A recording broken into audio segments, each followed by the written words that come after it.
Ini adalah tanggapan saya tentang konten Mister Bus ya, tentang berobat ke Malaysia, spanduk di depan kedutaan besar Malaysia di Jakarta. Bisa saja kalau kita Sudah ini ingin biasa ya, membalas, kita negatif taruh thinking spanduk terus juga di Kokor ini. KBRI kita di Kuala Lumpur yang tulisannya Jom kuliah di Universitas Indonesia. Ya, Indonesia lebih seronok. Ya, habis kuliah boleh ngopi, boleh clubbing, boleh dugem. Wow, Tidak Kokori, ada namanya janganlah polisi seperti atau itu. kaki tangan kerajaan memeriksa IC, tanya-tanya keyakinan, agama, dan lain-lain.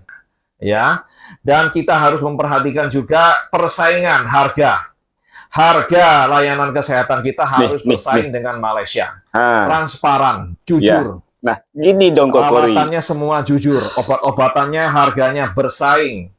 Ya, Nah, gini dong kritik. karena apa? Kalau kita nggak bisa bersaing, ya rumah sakit kita yang rugi karena banyak warga kita masih akan tetap berobat di Malaysia.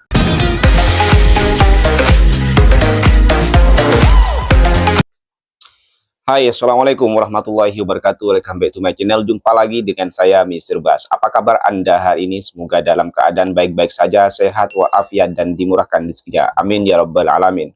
Saudara, 2 hari yang lalu saya bikin konten yang bertajuk viral di Indonesia, spanduk ajakan berobat ke Malaysia. Gak bahaya tak?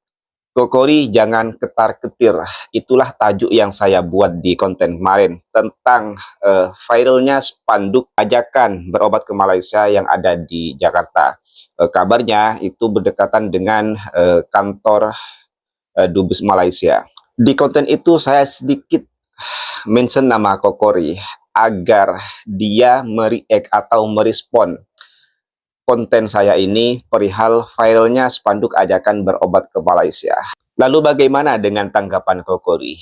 Koyakkah, ketar-ketirkah, kocar-kacir, atau justru, oh iya ya, ini harus ada yang diperbaiki nih, sistem kesehatan di Indonesia agar bisa bersaing dengan Malaysia, ataukah apa gitu ya. Baik, biar tidak bertanya-tanya, mari kita tonton bersama-sama. Oh iya, ini konten ini ada di akun barunya Kokori yang bernama Mas Ribut. Ya, namanya aja Mas Ribut. Berarti ini Kokori memang mentadbirkan diri sebagai orang yang suka ribut, orang yang suka bikin kegaduhan. Oke lah, saya tak masalah dengan itu ya. Kita tonton saja videonya. Viral, spanduk ajakan berobat ke Malaysia. Dapat dilihat ada spanduk. Ini adalah tanggapan saya tentang konten Mister Bus ya, tentang berobat ke Malaysia, spanduk di depan kedutaan besar Malaysia di Jakarta ya, untuk mempromosikan bisnis atau usaha di Malaysia, healthcare ya, untuk mengajak warga negara Indonesia berobat ke Malaysia ya. Kalau ini spanduk semacam ini dibalik posisinya ada di KBRI kita di Kuala Lumpur ya, saya yakin ya orang-orang di sana pasti akan ada beberapa, yang nggak semua itu akan tersinggung ya, koyak, marah-marah ya, seolah-olah menghina ya. Tapi untunglah ini spanduknya ditempatkan di kedutaan Malaysia yang ada di Jakarta, dan kita orang-orang Indonesia adalah orang-orang yang sangat EGP dan santai. Ya, kalau kita tanggapi dengan emosional, spanduk ini bisa kita kategorikan provokasi dan menantang. Ya, bisa saja kalau kita Sudah ini biasa ingin ya, membalas, kita negatif taruh thinking spanduk terus juga di Kokor ini. KBRI kita di Kuala Lumpur yang tulisannya Jom kuliah di Universitas Indonesia. Ya, Indonesia lebih seronok. Ya, habis kuliah boleh ngopi, boleh clubbing, boleh dugem. Wow, Kokori, Tidak ada janganlah namanya polisi seperti itu. atau kaki tangan kerajaan memeriksa IC, tanya-tanya keyakinan, agama, dan lain-lain, dan mempersoalkan kegiatan clubbing kita. Ya, di Indonesia Clubbing itu dan dugem itu sebetulnya diperbolehkan bukan budaya legal. kami. Ya, jadi Indonesia bisa melakukan tindakan yang mungkin dianggap kekanak-kanakan, kita bisa pasang spanduk di KBRI, ya. Dan mungkin spanduk itu akan dianggap sebagai provokasi. Tapi itu tidak kita lakukan, ya, karena kita menjaga Aneh-aneh hubungan aja baik Kokor dari ini. kedua negara. Malah disuruh Ya. dugem sama Klabing. Mudah-mudahan spanduk ini adalah iklan promosi dan tidak dimaksudkan untuk provokasi yang memburukkan hubungan kedua negara, ya. Nah, reaksi apa yang sepatutnya dilakukan oleh pemerintah kita, khususnya Kementerian Kesehatan, ya? Tidak ada cara lain kecuali memperbaiki layanan kesehatan di negara kita sendiri. Nah, betul. Harus Perbaiki evaluasi diri. SDM-nya, tenaga kerja kesehatannya, dokter-dokternya, perawat, dan lain-lain. Perbaiki fasilitas dan Nah, alat-alatnya. ini betul nih Kokor ini. Gedung-gedungnya, ya, harus layak, harus lebih baik lagi, lebih kuat lagi, alat-alatnya lebih canggih lagi, SDM-nya lebih kompeten, ya. Nah, bagaimana kita membuat SDM kita lebih kompeten? Ya, dipermudah untuk dokter spesialisnya. Izinkan warga kita, Suka nih saya kita nih. untuk belajar di Tiongkok, di negara-negara asing untuk belajar ilmu kedokteran spesialisnya. Sepanjang universitas asing itu diakui oleh Kementerian Kesehatan, mereka harusnya dipermudah kalau mereka pulang ke Indonesia, mau bekerja di rumah sakit kita dipermudah. Iya, Ya. jangan perlu bayar-bayar. Birokrasinya nggak perlu ruwet. Mereka sambil praktek, mereka boleh sambil kerja, dan mereka digaji dengan layak, meskipun mereka lulusan asing. Bagus Ya. juga nih Kokor Kalau ini. mereka sudah membiasakan diri bekerja di rumah sakit di negara kita selama 6 bulan, mereka boleh diangkat sebagai tenaga permanen, dan ijazahnya disamakan dengan ijazah universitas di Indonesia, ya. Birokrasi semacam itu harus dibuat semudah mungkin, dan gaji para nakes dan dokter harus diperhatikan supaya mereka semangat kerja, memberikan layanan yang lebih baik. Dan kita juga harus mempermudah bila ada dokter-dokter asing yang ingin bekerja di negara kita, kita berikan izin kerja dengan mudah, ya. Dan kita harus memperhatikan juga persaingan harga. Harga layanan kesehatan kita harus bersaing dengan Malaysia. Transparan, jujur. Ya. Nah, gini dong Kokor ini. Perawatannya semua jujur, obat-obatannya harganya bersaing. Ya. Nah, gini dong kritik. Karena apa? Kalau kita nggak bisa bersaing, ya rumah sakit kita yang rugi, karena banyak warga kita masih akan tetap berobat di Malaysia. Oke? Dan saya ingin mengatakan kepada sekalian semua, Kementerian Kesehatan sudah membuat rumah sakit, 3 rumah sakit UPT vertikal, 1 di Papua, di Jayapura, ini punyanya Kementerian Kesehatan. Rumah sakitnya baru, ya, mewah, megah, dan canggih. Ini satu lagi di Kota Makassar, Provinsi Sulawesi Selatan. Rumah sakit ini adalah rumah sakit milik Kementerian Kesehatan yang paling baru, ya, karena milik pemerintah harusnya mereka menerima BPJS. Dan ini adalah rumah sakit milik Kemenkes yang sama, yang baru di kota Surabaya, ya, canggih, gedungnya mewah banget, alat-alatnya canggih, dan yang pasti SDM-nya akan disiapkan yang terbaik. Bagus, Ya. bagus. Jadi warga Surabaya dan sekitarnya tidak perlu lagi ke Malaysia. Bisa diobati di Indonesia dengan baik, apalagi ini rumah sakit pemerintah Malah menerima bagus BPJS, kenapa kita nggak gunakan rumah sakit yang dekat, ya, di daerah kita masing-masing. Nggak perlu lagi harus ke Malaysia. Jadi saya himbau teman-teman semua agar tidak terpengaruh oleh konten-konten media nasional maupun media internasional maupun konten-konten kreator yang selalu memburukkan Indonesia, selalu pesimis kepada apa-apa yang di Indonesia, selalu memandang rendah, ya. Karena apa? Karena kalau kita mendengarkan konten narasi-narasi mereka, kita jadi akan berpikiran seperti itu dan tidak melihat apa-apa yang baik yang sedang dilakukan oleh pemerintah kita. Ya, apa-apa yang sedang dibangun. Dan kita nggak bersyukur, nggak melihat ini semua.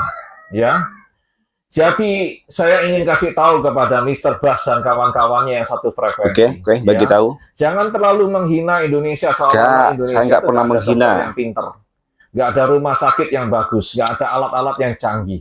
Ya, kita ini hanya perlu berbenah dari segi SDM, dari segi harga, dari segi fasilitas, peralatan, dan lain-lain. Kalau itu semua diperbaiki, nggak kalah kita sama Malaysia. Bahkan kita bisa lebih baik lagi dari Malaysia.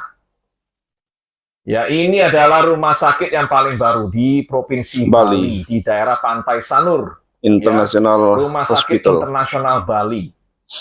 Ini dokter-dokternya bekerja sama dengan Mayo Clinic USA. Bagus. Dan kita sudah mengundang, ada 10 dokter yang sudah tanda tangan kontrak. Dokter-dokter ini adalah orang Indonesia yang praktek di luar negeri dan sudah tinggal di luar negeri. Mereka kita ajak pulang ke Indonesia untuk bekerja di rumah sakit ini.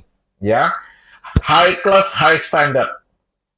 Ya, buat yang punya asuransi swasta, kalau Anda boleh ke rumah sakit ini, tidak perlu lagi ke Malaysia, boleh berobat di Bali, ditangani oleh dokter-dokter yang pandai, ya, orang-orang Indonesia yang punya pengalaman internasional, pernah bekerja di luar negeri. Jadi teman-teman semua, jangan meremehkan negara sendiri, jangan menghina negara sendiri. Enggak. Dan buat Mr. Bas dan kawan-kawan, ya, kita ini terpaksa ke Malaysia atau ke Singapura. Kalau penyakit kita itu serius banget, ya.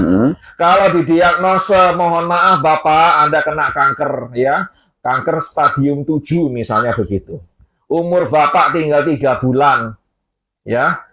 Kita sudah ke rumah sakit yang ini ngomongnya juga sama. Yang sana juga ngomongnya sama. 3 rumah sakit ngomongnya sama, ya.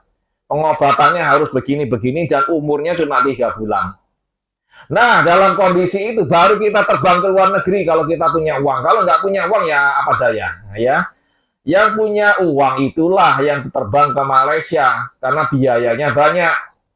Konfirmasi lagi, check up lagi apakah benar diagnosenya itu loh, ya. Nah, habis itu diputuskan mau diobati di Malaysia atau balik lagi ke Indonesia untuk diobati di Indonesia, ya. Jadi jangan terlalu euforia seolah-olah di sana semuanya orang-orang Indonesia tuh kalau mau berobat ke rumah sakit harus ke luar negeri ke Malaysia. Enggak, ya. Muntaber, demam berdarah, ya. Kemudian apalagi, ya. Muntaber. Nggak perlu harus ke Malaysia. Rumah sakit kita jauh Muntaber lebih buat apa cukup, pergi ya, ke Malaysia?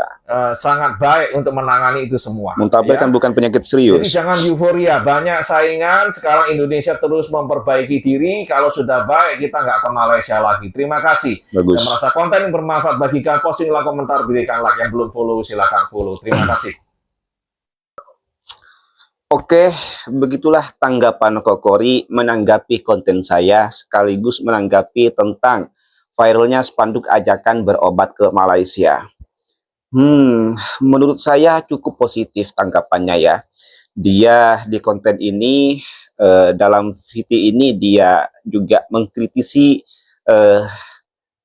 tentang sistem kesehatan di Indonesia dan mencoba supaya pemerintah itu mengevaluasi bagaimana melihat ini gitu ya, mengevaluasi tentang sistem kesehatan, tentang biaya pengobatan, tentang fasilitas, tentang alat kesehatan dan pelayanan dan lain-lain. Bagus Kokori bicara soal ini. Memang perlu kita kritisi, perlu kita kritik soal ini, dan sekaligus Kokori mengafirmasi gitu ya, mengafirmasi bahwa memang betul narasi-narasi yang beredar selama ini, baik dari media televisi, sosial media, baik dari orang-orang langsung, netizen langsung, tentang bahwa sistem kesehatan di Malaysia itu lebih baik daripada Indonesia.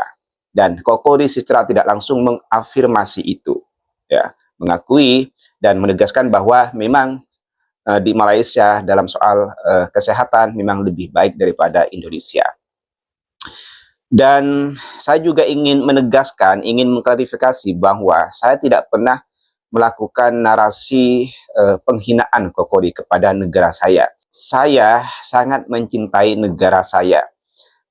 Bagaimana bisa orang yang mencintai negaranya kemudian menghinanya? Tidak, saya tidak pernah menghina negara Malaysia. Yang saya lakukan adalah kritikan-kritikan agar Indonesia menjadi lebih baik dan lebih baik lagi. Paling tidak lebih baik dari Malaysia. Kalau tidak bisa lebih baik dari Malaysia, paling tidak setara. saya akan sangat bangga. Saya akan sangat bangga apabila Indonesia melebihi Malaysia sebagai orang yang nasionalis. Gitu, tidak pernah. Jadi jangan Anda framing saya, kritikan yang saya buat adalah suatu penghinaan bagi negara saya. Tidak, saya tidak pernah menghina negara Indonesia. Saya hanya mengkritik agar menjadi lebih baik lagi dari segala aspek, baik dari segi pendidikan, kesehatan, kemajuan ekonominya, SDM-nya, segala aspek. Kalau Anda tonton video saya, pasti Anda tahu apa saja yang saya kritik. Kemudian soal rumah sakit tadi, 3 rumah sakit yang dibangun, ada di Papua, ada di Makassar, ada di Bali, saya apresiasi sekali.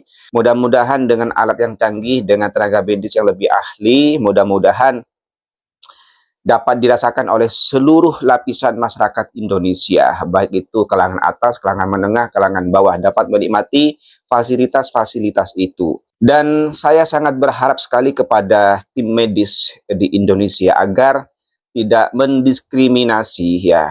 Tidak semua rumah sakit sebetulnya. Memang ada beberapa rumah sakit yang agak sedikit mendiskriminasi orang-orang yang pasien yang menggunakan BPJS, ya, agak diperlambat pelayanannya, begitu. Ya, bicara soal BPJS, sebetulnya BPJS ini bayar sebetulnya. Tiap bulan itu kita bayar iuran. BPJS itu ada 3 kelas, ada kelas 1, kelas 2, kelas 3. Tiga-tiganya ini bayar, dan nominal yang dibayar iurannya itu berbeda dari 3 ini. Paling mahal kelas 1, kemudian kelas 2, yang paling murah kelas 3. Namun kelas 3 ini juga dibagi 2. Ada yang bayar, ada yang gratis. Yang gratis ini yang dibayarkan oleh pemerintah. Nah, dan ada lagi yang bayar sendiri kelas 3 ini. Kemudian saya pengen BPJS ini bisa diklaim di semua rumah sakit Indonesia. Tidak seperti sekarang, karena itu menyulitkan. Contoh, ketika saya mendaftarkan diri sebagai anggota BPJS, saya mengambil fasilitas kesehatan di Rumah Sakit Surabaya. Kemudian karena saya punya kerjaan di Jakarta, lalu di Jakarta saya sakit parah, contohnya, itu bisa saya klaim di sana, di Jakarta. BPJS saya bisa digunakan di Jakarta. Saya pengennya seperti itu. Kalau yang sekarang BPJS hanya bisa digunakan di tempat, di rumah sakit yang kita pilih dulu ketika mendaftar. Itu kekurangannya. Kalau kita sakit di Jakarta, sudah hampir mati di Jakarta, kan kita butuh pertolongan dengan cepat. Maka kita harus dirawat Jakarta. Dan kalau BPJS kita bisa digunakan di Jakarta, kan bagus. Kita tidak perlu keluar biaya. Tetapi kalau BPJS kita tidak bisa digunakan Jakarta, ya sama aja, bohong gitu ya, karena BPJS kita tidak bisa digunakan, dan kita termasuk sebagai pasien umum bayar seperti biasanya. Nah, itu kelemahannya. Semoga kedepannya BPJS ini bisa diklaim di seluruh rumah sakit Indonesia, tidak hanya di rumah sakit tempat kita mendaftar. Gitu. Oke, soal harga. Tadi Kokori juga sempat mengkritik ya soal harga. Bagaimana caranya harga pengobatan di Indonesia ini bisa bersaing dengan di Malaysia. Ya, bagus. Kokori coba mengkritik soal ini. Kan yang bikin mahal obat kita itu kan karena tarif impornya, ya. Tarif impornya yang mahal. Itu sampai 5% tarif impornya. Kemudian selain tarif impor, itu juga dikenai pajak. Pajaknya itu 11% kalau tidak salah untuk tahun ini. Itu sudah berapa tuh biaya yang harus dikeluarkan oleh importir obat. Selain itu, sudah dikenai tarif, sudah dikenai pajak, kemudian dikenai biaya distribusi ke seluruh Indonesia. Nah, ini kan yang bikin mahal obat di negara kita tuh. Nah, ini yang menjadi tugas besar bagi tim kesehatan, bagi Kementerian Kesehatan Indonesia. Bagaimana caranya untuk mengefisiensi distribusi ini biar tidak seruwet itu, biar tidak memakan biaya yang banyak, sehingga berpengaruh kepada harga obat. Kemudian, kalau bisa, tarif impornya tuh dikurangi. Kemudian pajaknya pun dikurangi, seperti di Malaysia. Saya kadang mikir begini, kalau Malaysia bisa semurah itu, kenapa Indonesia tidak gitu ya? Di Malaysia, berdasar info yang saya baca, pajak untuk obatnya tuh, tarif pajaknya itu maksimal 5%, cuma 5% pajaknya. Sementara kita 11%. Itu sudah berapa selisihnya? Kemudian tarif impornya di Malaysia itu rata-rata 0%. Ada beberapa obat yang dikenai tarif impor. Tapi rata-rata di sana itu 0%, tidak dikenai tarif. Nah, itu makanya harga obat lebih murah di sana. Nah, ini yang seharusnya dievaluasi oleh pemerintah. Kenapa kita tidak bisa seperti Malaysia? Begitu. Coba ini jadikan bahan perenungan oleh tim-tim kesehatan di Indonesia. Oke, mungkin cukup sampai di sini konten pada kali ini. Kurang lebihnya saya mohon maaf. Sampai jumpa di next konten. Wassalamualaikum warahmatullahi wabarakatuh.